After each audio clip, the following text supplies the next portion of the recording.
यहाँ हमें एक एक्सप्रेशन दिया गया है जिसमें दो डेफिनेट इंटीग्रल्स हम देख सकते हैं, एक फंक्शन एफ एक्स के विद रिस्पेक्ट टू एक्स, और यही फंक्शंस हमें यहाँ सामने ग्राफ पर भी प्लॉट करके दिए गए हैं और उनका एरिया अंडर द कर्व भी हमें दिया गया है। इस ग्राफ की मदद से अब हमें इनडेफिनेट इंटीग्रल्स जो हैं हमारे सामने जो नज़र आ रहे हैं इनकी कदर मालूम करनी है।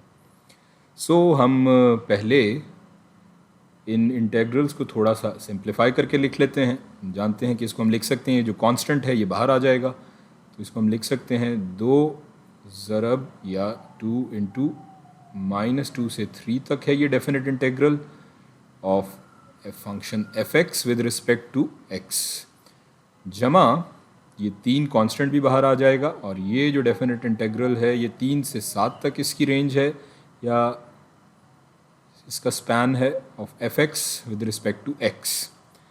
अब ये जो पहला डेफिनेट इंटेग्रल है इसको हम ग्राफ पर देखेंगे। यहाँ एक्स की कदर हम देख रहे हैं -2 से लेकर के 3 तक इस फंक्शन की जो कदर है उसका एरिया अंडर द कर्व ये इंटेग्रल जाहिर कर रहा है यहाँ पर। यहाँ पर अगर हम देखें तो ये -2 से लेकर के 3 तक का जो इलाका है इसका जो एरिया अंडर द कर्व है ये हमें दिया गया है 2 ज़रब कितना 7 हो जाएगा, जमा ये 3 इंटू यहाँ पर हमारी जो x की कदर है 3 से 7 तक की रेंज है, यानी कि x की 3 से 7 तक की रेंज का जो एरिया अंडर द कर्व है वो हमें दिया गया है -3। ये हम यहाँ पर इस इंटेग्रल की जगह इसको रिप्लेस कर लेंगे।